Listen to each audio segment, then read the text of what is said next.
anonyme la bokkul ak ñeneen ñi nga xam ne ay célébrité la mais coow lii li ci bari ci moom la jógee alors Thiat li ma la ci bëgg a njëkk a laaj rek bala ñuy sori ci waxtaan wi ñëpp xam nañ relation bi nga am ak kilifa ñu bari dem ba naan du ngeen ñaar benn ngeen depuis yoon teg ko loxo ba léegi est-ce que jot nga ko gis est-ce que jot nga wax ak moom. waaw gis naa ko plusieurs fois mais bi ñu demee mandat dépôt léegi gisaguma leen. d'accord.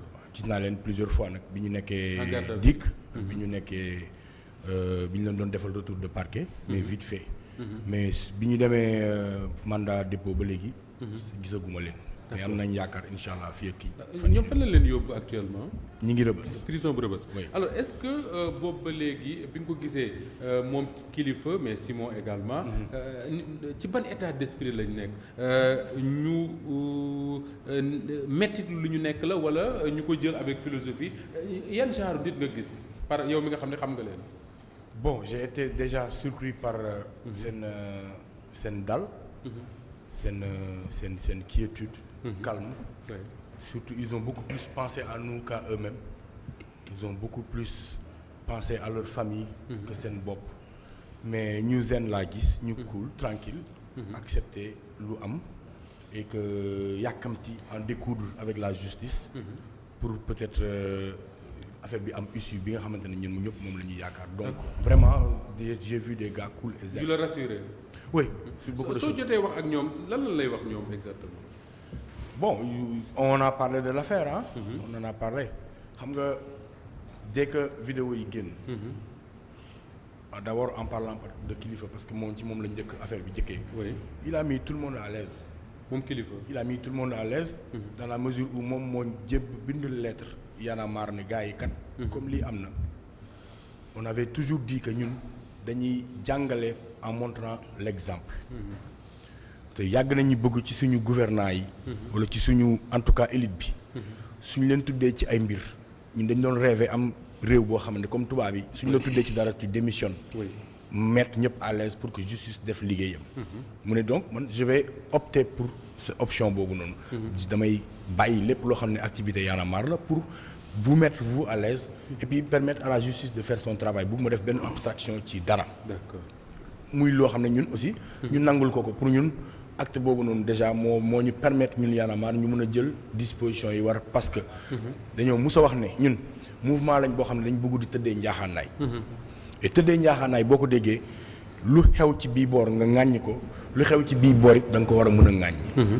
moo tax bi ñu régler cette posture là. ñu nekk très à l'aise par rapport à la situation mais yàkkamti nag. mu egg ci loxol yoon pour ñu mun koo régler une bonne fois loolu lu ñu yàkkamti woon la. d'accord est-ce que ça c'est Y'en a marre mais d'un point de vue personnel yow mi nga xam ne xaritam nga. partagé ngeen du ne est-ce que wax nga ak moom nii laaj ko au moins. Qu'est-ce qui s'est passé? si wax nañ lu bëri am na loo xam ne yow ak moom rek. oui man ak moom ak yàlla. d'accord wax nañ ci parce que en fait bi affaire yi di xew man fekkuma Sénégal. fekk la fi waaw. malheureusement. mais wax nañ ci téléphone lu bëree bëri. wax na ma sa version des faits. wax na ma lu indi lu bëri lu xund lu bëri. mais mënuma ci xuus trop. d'accord parce que comme dafa nekk en instruction. les avocats wax nañu ne ñu mënu leen dugg ci biir dossier parce que xëy na mën naa wax loo xamante ne nii ci défense am lay jublu. mu indi beneen mbir. moo tax je préfère le taire mais li ma xam daal ba xam ko mooy ne. ci li ma wax man doy na ma. doy na la ci li ma wax doy na ma pour sa défense. pour sa défense bu ñu demee ba ci cappaandaw gi. incha allah dinañ xool. mais est-ce que mas nga am écho que pas bi affaire bi éclaté mais dans vos relations est-ce que mën nga am écho ne kilifa xëy na mi ngi séq ak ku tudd Thier xam nga ko déjà ci yu mel noonu. Thier man maa ko présenté kilifa. yow yaa ko présenté donc Thier yow yaa ko xam. Thier man la nekk sama xarit moo tax 95 la ñu xamante ba léegi.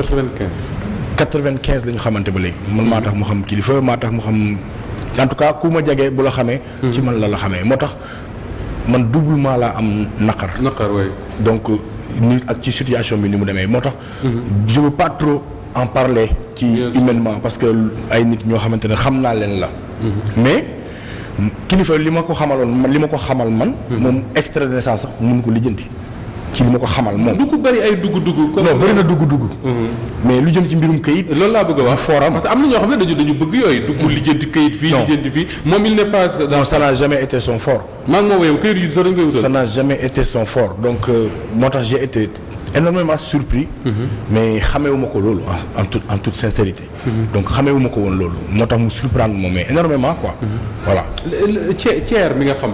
95 ba léegi est-ce que da nga xam nit koo xam ne comment dire nit kuy dugg ci ay looxoor ko c'est ça qu'on dit. ay looxoor wala nit koo xam ne mësuñu ko xamee yu mel nii. xamaluma ko. xamaluma ko lu bëri. parce que sama xarit la boo xam ne boo xam. parfois ngeen toog 1 an du ngeen gisante. parfois ngeen toog 2 ans du ngeen gisante. parfois ngeen toog benn moment boo xam ne vous vous voyez plusieurs fois c'est comme ça. noonu la du xarit boo xam ne da ngeen di toog chaque jour di ànd chaque jour di yeewu di demandoo. moo tax mënuma sori tamit ci cas boobu mais yaakaaruma ko woon. musuma ko foog musuma xalaat ne moom mun na dox sax ci lu dëng parce que en toute sincérité. parce que ku dee ak sa bàmmeel du ma toog di wax lu bon ci loo xam ne pour wax li ma ko xamal laay wax. li ma xam ci moom mooy man en tout cas bett na ma. ci li action bi demee parce que man. jàng alxuraan laa ko xamee même otoom boo ci duggee man alxuraan laa fa mos di dégg. moom Thier bi man loolu laa ko xamal sincèrement loolu laa ko xamal je suis très surpris situation bi daf ma dépassé man. li ma ko xamal laa ko mën a waxal. boobu ba léegi bi mbir yi éclaté kii sa xarit la yaa ko présenté kilifa mi nga xam ne daanaka ñu bari nee nañ dootu leen ñaar kenn lañ Thiat nan la personnellement nan ngay dundee ces situations est-ce que yaa ngi lekk sa ceebu jën di naan say ataaya ba léegi yaa ngi nelaw tranquille wala tu sens que lu la marqué la. non xam nga marqué na ma je peux pas dire le contraire. oui métti na képp koo xam ne xam nga kilifa wala xam nga Simon. wala xam nga Thier peut-être côté famille wala xam nga nit rek. mu nekk ci tolof je ne pense pas que mun na am doomu aadama bu ci réjouir. en tout cas man je ne me réjouis pas du malheur des autres. boo xatuma la ak mu dal ci sama kaw. donc du lu ma neex du lu ma souhaité. du lu ma yéene aussi benn doomu aadama. et vraiment dund naa ko aussi ak philosophie parce que dama jàpp ne doomu aadama. àdduna du ñàkk ay rëq-rëq ci lu mu munti doon côté bu mu munti doon. kon jël naa ko ak philosophie accepté naa ko et puis on avance. d'accord parce que àdduna noonu la tëddee. peut-être yow am nga màgg googu comme on dit mën ko jël ak philosophie mais la famille seen soxna yi seen yaay yi qu'est-ce qu'elles vous disent nan la ñuy dundee ces événements-là. soutien total. Elles sont tranquilles elles sont zen. au début ça choque ça fait mal. nga dégg sa jëkkër wala sa frère wala sa leneen ci lenn. dina la métti mais bu ñu comprendre que ne. seen jëkkër yi ñoo sombi loo xamante ne nii. du lu ndaw. parce que il faut que nga xam. nit ñooñu ñan lañ d'abord. ñan lañ soo dresser le profil de Kilifeu. dresser le profil de Simon. yow nga bokk ci seen famille war nga xam ne lii warulaa mun a bett ci demee nii en tout cas. da nga koy toujours di ko xaar peut-être doo ko xaaree nii. mais di nga xam ne mënuñu def parcours di dem rek. te ay gàllankoor sans gàllankoor. non mënoo ko xalaat c'est impensable c'est inimaginable. D'accord. kon certes d'une manière ou d'une autre elles ont toujours été préparées. que dara mun na dal ci seen ay kaw ñooñu noonu. moo tax jël nañ ko ak philosophie. et puis ñoom elles nous permettent aujourd'hui d'être à l'aise parce que am na ñoom ni ñu doon melokaanoo rek. dina gën a compliqué si ñun. moo tax de passage maa ngi leen di masawu di leen wax ñu gën a dal gën a ñaanal leen dal quoi. très bien Ramatoulaye. voilà Moustapha en fait li ma bëgg yokk ci li Thiat di wax xanaa Massaw déjà ñaari ñooñ nga xamante ne xaritam la muy Kilifeu ak Simon ñëpp xam nañ leen ci mouvement Y'en a marre bi mais tey jii ak fi nga xamante ni moom la ñu nekk muy ci fi ñu leen placé mandat de dépôt maanaam prison bi ñu nekk est-ce que du am lenn loo xamante ni na ko impacté ci mouvement Y'en a marre bi c'est vrai que wax ngeen ni dañu leen dindi lépp loo xamante ni mënoon na handicapé peut-être seen dem mais on aurait compris kenn rek par exemple mu nekkoon Kilifeu ñu ne woon ndax dañ doon wax ak Kilifeu sax kabal la ak tout mais bii yoon ñu gis ni yemul ci Kilifeu rek kii di Simon également ci la bokk donc du coup est-ce que loolu yëpp du dem ba écorner li nga xamante ni moom muy mouvement Y'en a marre ba liñ ci doon am sax nit yi dañ leen di déception lay mujjee. D'abord du ci la bokk parce que les deux affaires ne sont pas les mêmes affaires. Kilifeu et Simon. la relation Simon Kilifeu. la relation Simon Thier ak Thier Kilifeu bokkul. donc c'est pas la même affaire. donc muy benn chose. Y'en a marre est très à l'aise. Pourquoi Y'en a marre est très à l'aise parce que posture bi ñu gis ci vidéo yi posture bi ñu gis ci vidéo yi ñun cautionné wuñu ko et Sénégal yëpp dégg nañ ko. ñun Y'en a marre cautionné wuñu ko et que moo tax on comprend beaucoup de Sénégalais yu ci indigné wu. wala beaucoup de Sénégalais yu ci am lu leen métti on les comprend parce que ñun dafa bokk ci li ñuy prôné ay valeurs ak ay yu demee ni que moral. moo tax sincèrement soluma robe avocat toog fii. pour Simon ak pour Kilifeu. suñu duggee ci domaine juridique. ils sont très armés et ils ont tout ce qu'il faut pour se défendre. Les éléments et la crème de la crème des avocats pour les défendre man gëm naa ne. buñ taxawee ci devant le juge non lieu lay doon dañ leen dem leen ngeen ñibbi relax en tout cas relax lañ leen di wax dem leen ngeen ñibbi parce que le dossier juridiquement. pour le démonter c'est très facile am nañ de quoi de la matière. et aussi les hommes qu'il faut. pour pouvoir les défendre ça loolu c'est déjà réglé. D'accord bu ma ñëwee nag ci wàllu Y'en a marre parce que aujourd'hui on fait face à 3 justices. La justice bi nga xamante ne c'est dame justice mooy bi ma la wax léegi. les avocats les juges les procureurs et autres. boobu man jàpp naa ne réglé nañ ko ba pare. parce que bu ñu fa demee ba yegg fa on saura et ils sauront les défendre ba liñ ciy yaakaar ñun ñu am ko ci.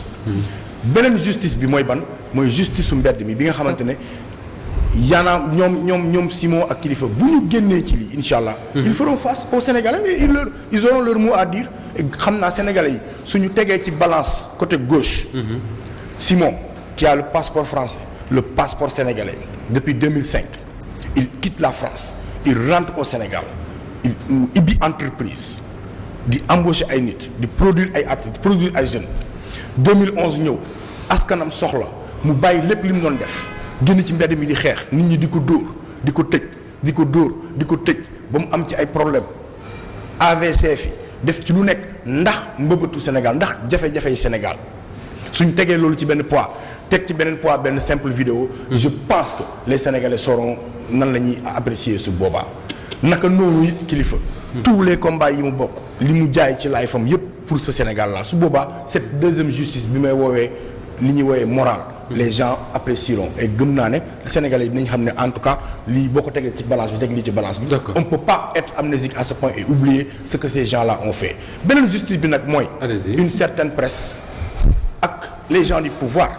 qui veulent à travers cette affaire assassiner et liquider le mouvement Y'en a marre et ce combat là c'est nous Y'en a marre qui allons le mener te ñu ngi koy mener. Est-ce que prêtez wu leen le flanc? Non comment prêter on n'a jamais prêté le flanc le Y'en a marre en tant que entité en tant que institution est resté li mu doon. parce que bu fekkoon ne dañoo taxaw jël une autre posture sénégalais yi mën nañu poser wu ay questions mais c'est pas parce que y a un truc qui a affecté 1 ou 2 membres du mouvement. que le mouvement li mu def yëpp dañ koy remettre en question. loolu xel mënu ko sax nangu. pour embrayer ci Ramatoulaye di wax est-ce que dans le cadre des enquêtes parce que dinañ ci ñëw léegi yow sa bopp déglu nañ la. est-ce que il est sorti quelque part ñu tudd le mouvement Y'en a marre ci enquête yi. jamais il n'a été question de Y'en a marre ci enquête ci police ci quoi que ce soit même Thiers lui-même n'a jamais mentionné le mouvement Y'en a marre parce que xamul waa Y'en a marre. d'accord xamul waa Y'en a marre ami d'enfance am la xam. yu màggandool ñun la xam. je dirais même plutôt waa kër gi la xam. donc Y'en a marre yoonam newu ci loolu et ñun Y'en a marre très tôt on avait dit que dañuy def li ñuy woowee libérer les énergies libérer le leadership qui existe en beaucoup de gens boo xoolee. aujourd'hui ana Simon ak Kilifeu ña nga Rebeuss mais Walfadjri bi ñu soxlaa am nañ beneen membre bu ñu mën a toogal waxtaan. tey jii nii ñeneen ñi ngi ci yeneen i plateau donc à chaque fois on a toujours dit que bëgguñu suñu mouvement ñu étiqueté ko benn figure.